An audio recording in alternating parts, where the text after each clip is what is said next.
সন্তোষী মাকে আমাদের পুজো ডান। আজকে Friday. Good morning everyone. Good morning everyone.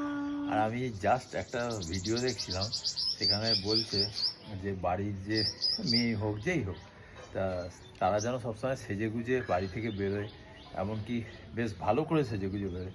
যখন বাড়িতে থাকবে তখনও যেন সেজে গুজে থাকে। এতে নাকি মা লক্ষ্মীর নাকি মানে হ্যাঁ, কারণ হচ্ছে যে শুক্র আর মঙ্গল এদের ওপর ভারী থাকে, তা এ তো করেই থাকে। আর আমি সবসময় বলি সেজে গুজে থাকো।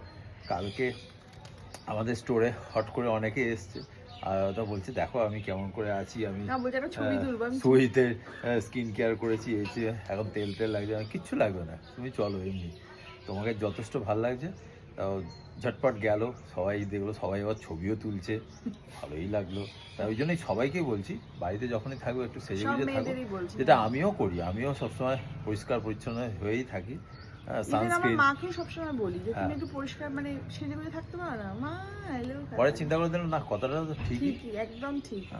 অনেকে বলে যে সাজবো না কাজ করব, সবকিছুই করতে হবে, যে রাঁধে সে চুলও বাঁধে। নিজেকে সবসময় আগে ভালো রাখতে হবে, তবে তুমি সংসারে আরো 5টা মানুষকে ভালো রাখতে পারবে। নিজে যদি মানে হ্যাপি না হও, তাহলে কাউকে হ্যাপি করতে পারবে কি, তাই না? আর আজকে হচ্ছে মে মাস পড়ে গেল, আমাদের 16 তারিখ এক্সিবিশন। আর একবার তোমাদের মনে করে দিই, আমরলি ব্যাংকোয়েটে হচ্ছে, তোমরা চলে এসো। 2টো থেকে 8টা অবধি আমরা থাকছি।